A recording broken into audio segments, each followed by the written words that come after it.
Hey guys, this little video is really for the bonobos because we went through this human evolution lesson really fast. So look through your notes a little slower and we'll go through this. So this last little section just talked about our ancestors and everything we applied with natural selection and founder effect and all that stuff applies to human evolution. So let's show you a couple things. First, the term paleoanthropology, that's the study of people, the study of humans and human ancestors. So it's the archaeologists that are looking for bones of human remains just to sort of track our history on this planet. When we talked about how do we categorize us, it's funny, we don't think usually of our kingdom. We are animals. Our phylum is Chordata. We're chordates, remember, which means we have a nerve cord. There's a subphylum called vertebrate or vertebrata, so all vertebrates are under that subphylum. I skipped that one just because we want kingdom, phylum, then class. So mammals is our class, and then our family is primates. So humans are primates. And primates, we said there's three main types of primates. They're sort of like the very primitive looking, sort of bordering between the squirrel family, raccoonish primates. But this is your lemurs, which are found in Madagascar, and the tarsiers, which are like these nocturnal little creepy looking things. But you could see how primitive mammal-like they are. They're kind of rodent-y. And then the more human looking monkeys, they're they're primates with tails, and then the great apes. The order of who's most closely related with the great apes, the chimpanzees are closest related to us, followed by the gorilla, and then the orangutan is last. So we are part of the great apes. I didn't put a picture up there of us, but we should be under great apes. Okay, so this is called the cladogram. Cladogram is basically shows the relationship between organisms, between species, that are somewhat related. And two main things I'll ask you. One, I'll tell you how many millions of years ago did two species share a common ancestor. So if you look on the right and you look at Pan, and you look at gorilla, if I say how many millions of years ago did gorillas and Pan, which are chimpanzees, share an ancestor? The answer is 7, because you basically go down and just see where those two lines meet. If you want to see colobus monkey and the tarsiers, you basically look for colobus and tarsiers, and they shared an ancestor about 58 million years ago. So that's how you do that. The other thing I'll ask you is who's more closely related, and it's pretty easy. It's whoever is on the same branch or closely on the same branch is more closely related. Okay, so just that's pretty easy. I won't hurt you with that one. Oops, sorry. So that's Lucy. We talked about Lucy being a big popular find because she was one of our earliest ancestors. She lived about 3.9 million years ago, and she's part of the genus Australopithecus. And the reason she's called Lucy, the story is that the paleoanthropologists that found her were listening to the Beatles song Lucy in the Sky with Diamonds, so they named her Lucy. And she was one of the best complete skeletons we found of an Australopithecus. So yeah, that's Lucy. And she stood about 4 feet tall. She was bipedal. And I wanted you to think about her as being like pretty much her head was the size of a chimpanzee. Her brain was just slightly larger than a chimpanzee. So basically their main adaptation was being bipedal, walking on 2 feet, which we'll talk about in a second how that happened. We looked up some of these. That was a classwork that we did. 3 big steps in human evolution. The first one being Bipedalism. As you know, chimpanzees and gorillas and orangutans, our closest relatives, are quadrupeds. They actually walk. They use their front arms to walk as well. Mostly to swing on trees, yes, but they kind of walk on all fours. And it has to do with our pelvis design. Our pelvis is designed to support our body, where the chimpanzee is not. Okay. The second was what's called opposable thumbs. Lower monkeys are unable to really have their thumb and the front of the fingers make this okay, or this circle, which is great for holding and grasping things. And last is the brain size. So from chimpanzee's brain to Australopithecus, all the way through up our ancestors, Homo habilis, Homo erectus, Neanderthal, the brain has grown and the skull has grown. So that's the third thing we see. Okay. Oh, my alarm is going off. Okay, sorry about that. Okay, two skulls. On the left is the chimpanzee, on the right is the human. We talked about the differences between them. The main one is the brow ridge, the brain size, and sort of the mouth, like the teeth and things. Pretty much any human remains you see that are closer looking to a chimpanzee are more ancient, older, and anything that starts to look more like the human on the right is newer. The one thing you'll notice about us, how you can sort of pinpoint that you have a Homo sapiens skull, is no brow ridge. I mean, if you notice, look at that huge forehead we have.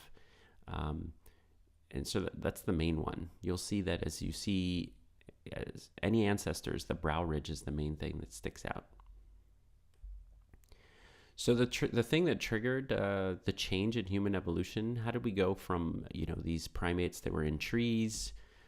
And the answer we talked about was there was a change in the environment. We know that forest environment in Africa changed into huge grasslands, and this was a new niche, a new environment. Any primates that were able to exploit that environment did well. There was new resources there, and so being bipedal in that environment was beneficial. So that was kind of the main change, was that grasslands were the new environment for this type of primate, this bipedal primate. If you find skeletons, how can you tell if the skeletons are bipedal or quadrupeds? Pretty easy. The first one on the left is if you look at the angle of the femur is the longest leg bone. Pretty much if it's straight, it's a chimpanzee. If it's angled, it's a bipedal organism. So humans' femurs are tilted, and so is the Australopithecus. But a chimpanzee and a gorilla, their femurs are straight. The other way is with the skull hole. The hole that comes out and holds the spine. If you find a skull, like the one on the picture in the bottom right, that's human. The one in the middle is Australopithecus, and the one on the left, when the hole is in the back, it's a chimpanzee because their spine comes out towards the back. Okay, comparing skulls, how can we tell who's oldest and youngest? And there's an example. All the way on the left is an Australopithecus, very deep brows.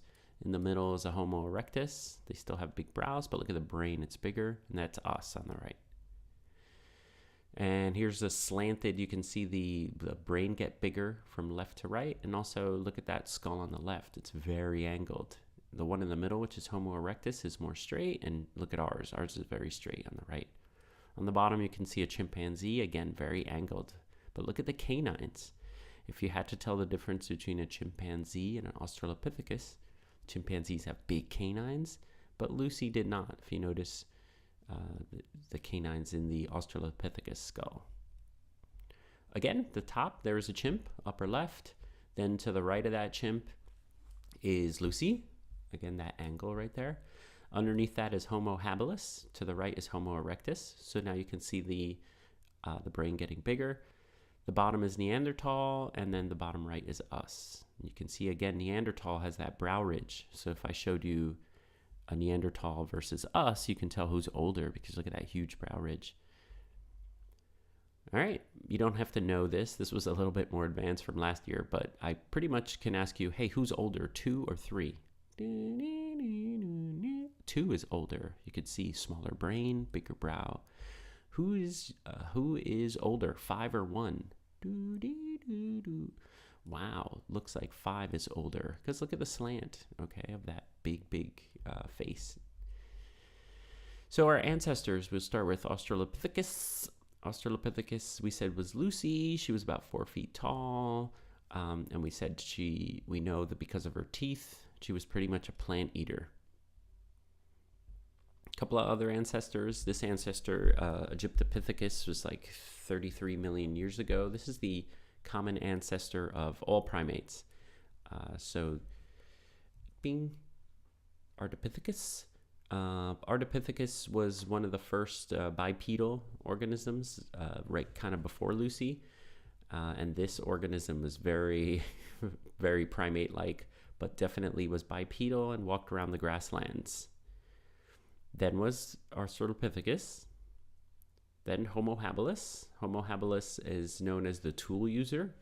Lived about 2.2 million years ago, and the brain was already bigger than Australopithecus. So the genus went from Australopithecus to now Homo habilis. To Homo, I mean. But they're the tool users. And the main thing about the tools they use, they're very simple. They're just rocks. We know that, they use sharp rocks that were already sharp. And the tools were pretty primitive. It wasn't until Homo erectus that the tools got very good. There was they can sort of shape rocks into specialized tools. Their brain was bigger. And the thing they're known for the most is that they became travelers. They were able to hunt. They were able to spread out of Africa and inhabit so they were on the move, these guys. And they lived a long time. If you notice, they lived about 1.9 million to 70,000 years ago. And they were pretty successful human species. And Homo sapien Neanderthal should just be Homo neanderthals. These guys were the species of humans that were in the Europe and the cold areas of Europe. So they had spears, they made fur, they basically had even larger brains than us. And brain size didn't mean that they were smarter per se, because some of the stuff from our species, some of our species is more advanced. Like we had art, we buried our dead, although they say Neanderthal buried their dead too, but we did cave paintings. And so brain size didn't matter. It didn't mean that they were smarter. It was just they were larger species. But we do find that Homo sapiens and Neanderthals lived at the same time. We also find injuries like battles in the skulls. Like they actually were killed by some of these tools that were built. So we know that there was between the two species, there was some kind of fighting, and I think we took them out because we're still around. Okay. So for the test, be ready to apply your knowledge. So here's some examples of things that we could ask. So are members of the same genus similar because they share a common ancestor, or do they belong to the same genus because they are similar? Support your answer. So that's basically asking, why are all the Homo habilis, Homo erectus, why are they all in there? Is it because they have the same characteristics, or is it because they have a common ancestor? So you can support your answer. So that's an example of apply your knowledge. Another one is, what's the difference between Homo habilis, Homo erectus? Compare and contrast different things. So in this example, hominids, which are ancient humans, versus primates. What are some similarities? What are some differences?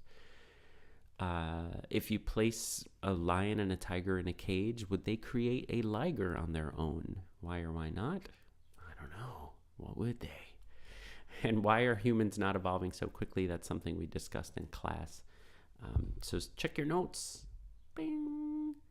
Some more. Why is extinction it should say an important component of evolution? The Kaibab and Albert squirrels, those were the squirrels in the Grand Canyon. What do they show us? Remember, each one lived on another side of the Grand Canyon. Why are birds more susceptible to allopatric speciation than, say, large mammals? Oh, that's a good question.